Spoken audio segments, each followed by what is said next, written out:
Welcome back to the channel, everybody. Thank you so much for joining me and allowing me to continue to be your daily advocate. If you're new here or you're not subscribed for any reason, please do me a huge favor and hit the subscribe button. Thank you to all of you who have been watching and following me for so long. It truly means a lot, and I'm glad that I can be this person. 0.5936 on the bottom and 0.6337 on the top. They can't scare me out of this market. That money's spent, baby. That's where I'm at. And let me tell you else where my money is spent. It's right here with Masterworks and Scott Lynn. Yeah, I bought into a Christopher Wool painting. These new security tokens offerings where you can actually purchase in some of the finest art of the world. Blue chip investments in the art world, baby. We're talking about Banksy, Christopher Wool, as I just said, Andy Warhol, Picasso, and so many others. Take a listen right here from Scott Lynn as he tells you about it. I got a link in the top of the description. I'm loving this. This is what some of the richest people in the world invest in to really get the returns and the safe investment on their money. Now, there's risk with everything, right? But listen to what he's got to say about what's going on here with Masterworks. Yeah, so we have a giant database of art market returns, right? So we're the only firm in the art market that actually has a research team dedicated to learning about returns. And the one secret that we learned very early on is that returns in the art market are only predictable until a painting costs about $1 million or more. So anything less than $1 million in the art market, I wouldn't say it's akin to a lottery ticket, but you're definitely taking a lot of risk. So we tend to focus on that very high-end segment of the art market that has much more predictable returns. All right, so how does Masterworks make money? We make money very similar to private equity funds. So our management fees are 1.5% per year plus 20% of the profit when a painting sells.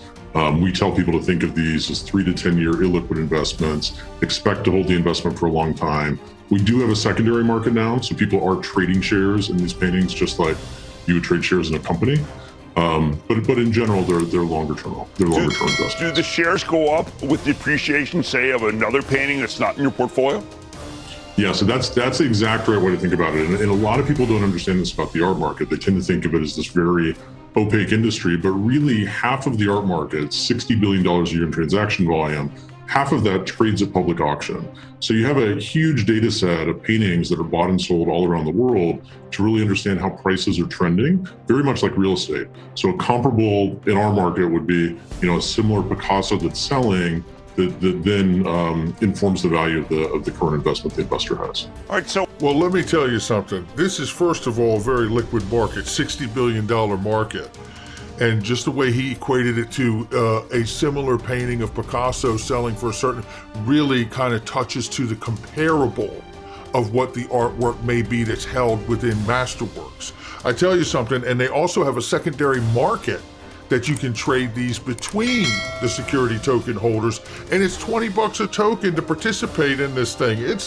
I tell you something, I see nothing but huge upside, and I'm very excited. I am a huge art guy. Look, I'm a musician, songwriter, producer anyway, so art is very big to me in my world. So this is a hell of an opportunity, and save room for me on those Andy Warhols, because I'm going to be getting in hard on those in the next month or two. There it is. But that's security tokens and the offerings happening in the art world. Now take a look at this here. Disney is looking to hire NFT experts. Look at where the world is going, whether we're talking about art or Disney and the experience with NFTs, or whether we're talking about Ferrari has set up a department focusing on digital services that are exploring opportunities with the virtual reality gaming and social media world. We're talking about the metaverse. This channel, and I've said it before, and I'm going to remind you again, these are areas of opportunity for investment that I am extremely excited about. We are going to see the Ripple XRP business through to the end, till we get our clarity, till we see everything begin to have that mass adoption moment. But I can tell you the metaverse, NFTs, DeFi, and security tokens are going to be huge areas of investment for me. Taking a look right here, we see Governor Abbott out of Texas is pleading with crypto miners to switch off equipment in the event of a power grid overload. Now, this is not really fun business because you remember they had a severe storm last year that really put people in harm's way. And he says because of that, he faced a lot of pressure regarding the grid stability, and now knowing there's so many miners in Texas, Abbott's Bitcoin aspirations may land him in a defeat. Imagine this. Bitcoin and mining may end up playing a major role in Texas in who becomes governor. I tell you, this renewable, solar, wind, all this renewable energy sources really needs to be explored heavily, not just because of elections, but because of sustainable energy. Well, that didn't take long. Petition to reduce 30% crypto tax in India garners over 15,000 signatures in 3 hours to say, oh, hell no. That's what we got going on there, right? And look, I tell you, India's investors are walking around like they got tax in their shoes, getting hit with 30% tax on crypto. We got some information coming to you right here in good old USA too. Hang in there. We're going to check it out. But take a look at this. Make no mistake, when the White House says crypto is a matter of national security, this here and Arizona looking to make Bitcoin legal tender will be some of the examples they point to. They won't allow crypto to get out of their purview. Watch out for the U.S. Treasury, FSOC, and OFAC. Philadelphia is now on the cusp and joining the crypto train, following in Miami and Austin and New York City's footsteps, announcing they want to have a city coin for the brotherly of love state. This is pretty crazy what's going on out here. Something will be coming, and this will be a catalyst. Now, here's something that's really crazy. It's XRP FUD. Now, we used to see tons and tons of this back in the day, but I want you to listen to these two gentlemen here talk about what XRP is going to do, and then I'm going to show you some information. And listen, we're investing in this market. You're hearing my voice. You're a speculator in this market. We're prospectors, just like prospectors for gold. And the reality here is anything can go to zero, but I don't think that it is. But listen to them tell you it is. Bitcoin is going to $10 million per coin, and XRP is going to approximately zero. Oh no, come on, really? Zero. No, there's gotta be some value for XRP. Zero. A whole zero? A whole approximate zero. Not even 0.0000001? If anything, it's gonna go below zero. You're gonna have to pay to get rid of your XRP. Well, you heard it here first. Get rid of XRP now before you have to pay to get rid of it. Thumbs up. Yeah, okay, laugh all you want. Check this out. This is what they're looking for at Ripple. Ripple is expanding its global AML and sanctions team and seeks to hire experienced head of anti-money laundering and sanctions compliance in its UK office. This role will be focused on building on managing Ripple's UK AML sanctions program and operationalizing Ripple's UK-based crypto business activities. Yeah, I'm sure it's just going to zero. By the way, Susan Friedman from Ripple is on the Digital Pound Foundation. Make sure you do your own research. Make sure you do your own research. This is what we're talking about. Now let me run some more up your flagpole right here. This is a reminder, we covered this over the last 2 days, but just very quick to touch on this FUD that's out here. Don't let it shake you.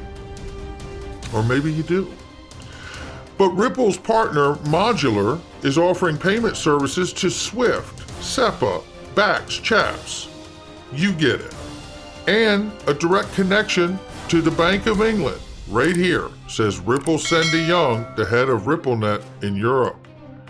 Yeah, I don't know that it's going to zero, ladies and gentlemen, especially when you think about the fact that Craig Phillips from the U.S. Treasury is on the board at Ripple. All of this speaks to why would someone from the Treasury come here to have their career tarnished? Why would Sandy O'Connor come here to have their career tarnished? Why would the 43rd Treasurer from the U.S. Treasury Department come here to have her career tarnished? More importantly, Why is it so important for Ripple board members to have treasury experience? And I give you my speculation right now. It's because XRP is going to be revered as money or a stable coin or some kind of bond designation. Let's go over that really quickly so there's no confusion. We have been forced to speculate on many different outcomes on how XRP could be designated. All of the outcomes that we have taken a look at on this channel have been for the specific and sole purpose of understanding how, no matter how it gets classified, it is able to operate at its full-scale intended use. Make no mistake about the fact that I consider, in my mind, XRP is a currency. And if they want it to be a stable coin, I'm fine with that too, because I do ultimately believe there will at some point be a price set. Because if you can't provide an asset for the banking system to use that is more reliable than the options of choice for settlement and collateral at this point, then why have it? That has always been my stance and the reason I started my channel. But because we have people like Gary Gensler coming to the SEC, who really have turned a 180 from what they taught at MIT, we see that Gary Gensler sees himself as a hammer now that he is the SEC chair, and by default, he sees all tokens, at least the majority of them, as a nail. And that means he would like to see 99, if not 100% of this space be in fact digital asset securities. So we have to follow this closely. But let's take a look here. We do get some upside in all of this, and the upside is we've just seen a huge precedent in a court case with the IRS saying it will not tax unsold staked crypto. Take a look here. We'll take it where we can get it, ladies and gentlemen. Thus, in this case, it was over staking crypto and receiving new tokens, which is now considered by the IRS as new property created by the taxpayer, and therefore not income which comes into the taxpayer in order to be taxed. Tokens gained through staking or any other newly created property must first be converted into readily accessible form of wealth. Thus, the lawsuit claims until tokens are sold, no taxable event has occurred. The decision has set large precedent amid broader policy debate how to define tax crypto assets. The 2021 version of the IRS 2040 prominently features a line item asking if filers at any time during the year received, sold, exchanged, or otherwise disposed of any financial interest in any virtual currency, indicating to many the IRS intends to make crypto a central point of focus moving forward. However, there still remains confusion as the IRS instructions issued recently during December 21st defined a transaction involving virtual currency as one that included the receipt of new virtual currency as a result of mining and staking activities going directly against the decision at hand. With tax filing season for 2021 opening last week, the news has already created waves in crypto community. While it's unclear at the moment if the IRS plans to update its official guidance for last year, sources close to the matter say the couple plans to pursue the case further in court to obtain longer-term protection. This would undoubtedly set a national precedent for the growing staking industry, currently estimated to be around $18 billion. One thing is for sure, that half of all Bitcoin owners filing taxes on their crypto for the first time this year, the decision is likely to be one of the most closely watched in 2021 tax filing season. We are moving so close to getting the clarity we need, and I know it doesn't feel that way at times, but check this out. There's another article out here, and we need help with this one. And I'd like to have help from the top. Either, David Schwartz, Brad Garlinghouse, Ashish Burler, or Matt Hamilton, if he could help out here as well. This article suggests right here that we could potentially see the tech giant started these programmed XRP escrow releases back in 2017. The plan was to let 55 billion out into circulation, so Ripple is likely to stop unlocking coins at some point this year. I don't pretend to know this answer, and I don't pretend to try to provide it. I want to get an answer from somebody at Ripple who can tell us exactly whether they will or won't. Taking a look right here, non-US XRP investors petition for congressional investigation of the SEC. More pressure to go along with what John Deaton has been busting his tail to do for all of us. And I tell you, we need this, and we need answers. The SEC has been stonewalling in this case against Ripple, and they've been stonewalling against John Deaton and anyone else. The Empowerment Oversight Committee, it is just deplorable the way they have handled themselves as an agency. Well, we may have some more bad news and an opportunity for keep filling your bags, at least. I know where I stand. How about you, says ProCoin News. Make sure you give him a follow in the description box. John Deaton says no settlement anytime soon. Listen to this quick clip right here. Let me take you down here and let him tell you. 1 second here. And shout out to JV the Great for this, and Paul Barron. Yet to be forced to turn it over. And so, for example, they filed a motion to reconsider her decision. If she stands by, when I say she, Judge Netburn, if she stands by her original decision and says the documents related, the emails, they come in and the other stuff comes in, then the SEC can write an objection to her decision to the judge presiding over the case, which is Judge Torres.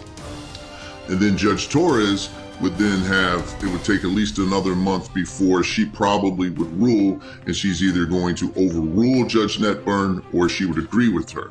And then the question, Paul, is if Judge Torres sides with Judge Netburn and says these documents must be turned over, will the SEC attempt an appeal to the Second Circuit?